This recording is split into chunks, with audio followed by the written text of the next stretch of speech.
656 ہجری بمطابق 1258 عیسوی ہلاکو خان کی قیادت میں منگولیوں نے عباسی خلافت کے دارالحکومت بغداد پر حملہ کیا۔ مسلمانوں نے بڑی مصیبتیں دیکھیں۔ مشہور مورخ ابن کثیر لکھتے ہیں، وہ شہر کی طرف پلٹے، مرد، عورتیں، بچے، بوڑھے، جوان، ادھیڑ عمر، الغرض جو بھی ملا اسے قتل کر دیا۔ بہت سے لوگ غیر آباد کنوؤں، جنگلوں اور ویرانوں میں چھپ گئے اور ایک عرصہ تک غائب رہے۔ کئی لوگ دکانوں میں جمع ہوئے اور اپنے آپ پر دروازوں کو بند کر دیا۔ تاتاریوں نے دروازوں کو آگ لگا کر یا توڑ کر کھول لیا اور کشتوں کے پشتے لگا دیے۔ جو بچ گئے پہاڑی چوٹیوں کی طرف بھاگ نکلے۔ ان وحشیوں نے یوں خون ریزی کی کہ خون گلیوں میں بارش کے پانی کی طرح بہتا تھا۔ کسی کی جان بخشی نہ ہوئی سوائے یہودیوں، نصرانیوں اور ان لوگوں کے جنہوں نے ان کی پناہ لی۔ امت مسلمہ اپنے گناہوں اور نافرمانی کی وجہ سے کمزور ہو گئی اور اس کی طاقت جاتی رہی تھی۔ ان مشکل حالات میں جبکہ امت مسلمہ من حیث المجموع پٹ چکی تھی، ترکوں کے مشہور قبیلے کائی کے سردار ارطغرل غازی کے ہاں ایک بچے نے آنکھ کھولی۔ والدین نے اس کا نام عثمان رکھا۔ عثمان اسی سال پیدا ہوا جس سال بغداد میں عباسی خلافت کا خاتمہ ہوا۔ اسی عثمان کی طرف عثمانی سلطنت منسوب کی جاتی ہے۔ عثمان کا اپنے وقت کے مشہور بزرگ شیخ ادابلی سے قلبی تعلق تھا۔ عثمان اکثر شیخ ادابلی کے ہاں جایا کرتا۔ ایک بار جب عثمان شیخ ادابلی کی درگاہ پر سویا تو اس نے ایک خواب دیکھا کہ ایک چاند شیخ ادابلی کے سینے سے نمودار ہوا اور عثمان کے سینے میں اتر گیا، اور ایک درخت اس کے پہلو سے نمودار ہوا جو بڑھتا چلا گیا، یہاں تک کہ اس کی شاخیں بحر و بر پر چھا گئیں۔ درخت کی جڑ سے نکل کر دنیا کے 4 بڑے دریا بہہ رہے تھے اور 4 بڑے بڑے پہاڑ اس کی شاخوں کو سنبھالے ہوئے تھے۔ اس کے بعد نہایت تیز ہوا چلی اور اس درخت کی پتیوں کا رخ ایک عظیم الشان شہر کی طرف ہو گیا۔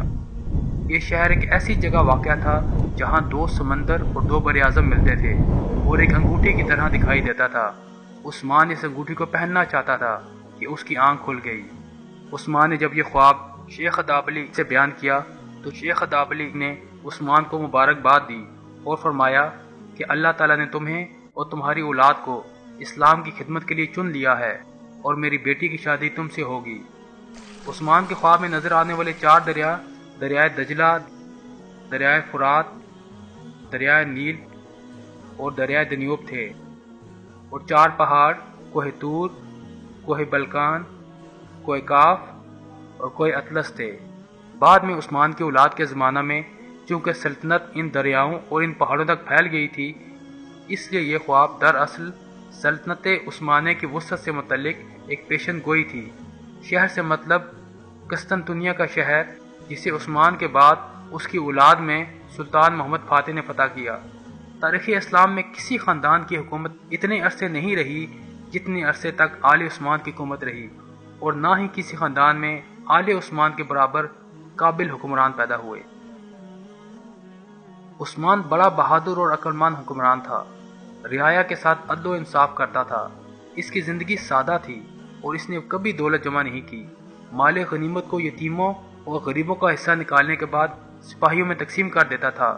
وہ فیاض، رحم دل اور مہمان نواز تھا، اور اس کی ان خوبیوں کی وجہ سے ہی ترک آج بھی اس کا نام عزت سے لیتے ہیں۔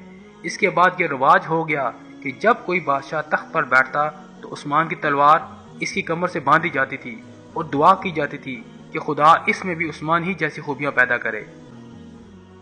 عثمان جب ایک شہر کراجہ حصار میں قاضی مقرر ہوا تو اس نے ایک جھگڑے میں ایک مسلمان کے خلاف حکم سناتے ہوئے بیزنطینی نصرانی کے حق میں فیصلہ کر دیا۔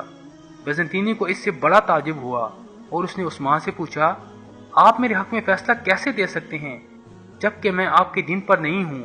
تو عثمان نے اسے جواب دیا، میں آپ کے حق میں فیصلہ کیسے نہ دوں جبکہ اللہ تعالیٰ جس کی ہم بندگی کرتے ہیں ہم کو انصاف کرنے کا حکم فرماتا ہے۔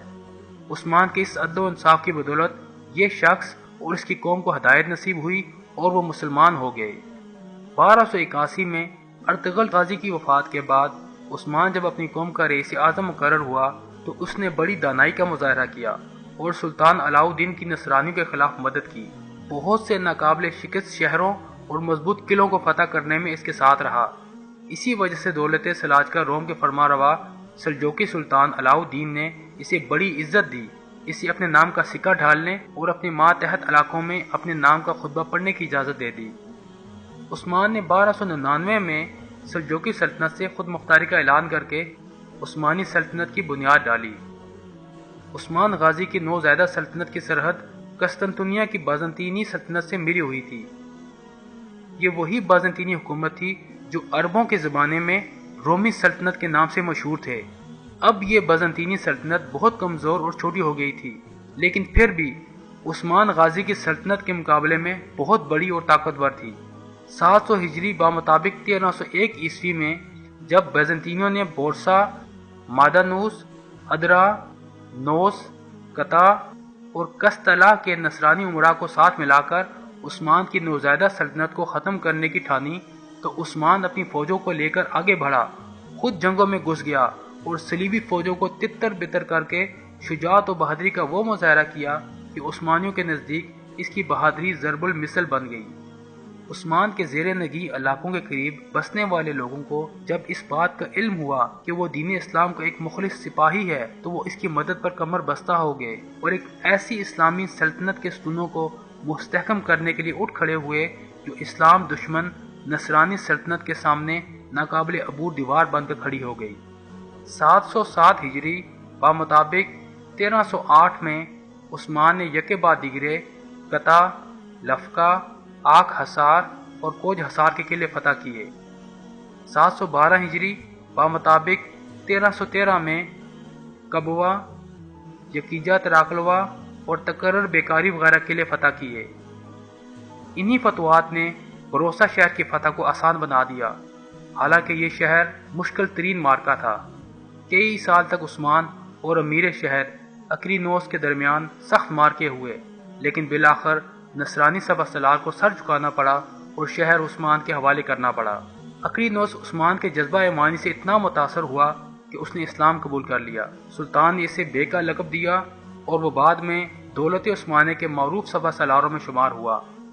بیزنطینی سلطنت کے کئی سپہ سالار عثمان کی شخصیت سے متاثر ہوئے، حتیٰ کہ عثمانیوں کی صفیں نو مسلم سپہ سالاروں سے بھر گئیں، بلکہ بہت سی اسلامی جماعتیں خدمت اسلام کے جذبے سے سرشار سلطنت عثمانیہ کے جھنڈے کے نیچے جمع ہو گئیں۔ عثمان جب بستر مرگ پر تھا تو اس نے اپنے بیٹے اور خان کو وصیت کرتے ہوئے کہا تھا، جہاد فی سبیل اللہ کے تسلسل کو قائم رکھتے ہوئے دین اسلام کو ہمیشہ سر بلند رکھنا، مکمل ترین جہاد کے ذریعے اسلام کے مقدس جھنڈے کو تھامے رکھنا، ہمیشہ اسلام کے خادم رہنا۔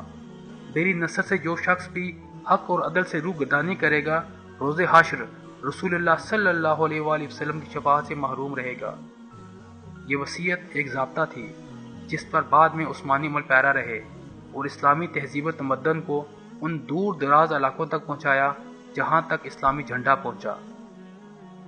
یہ عظیم فرزند اسلام 1326 کو جب اس جہان فانی سے رخصت ہوا تو دولت عثمانیہ کا رقبہ 16,000 مربع کلومیٹر تھا۔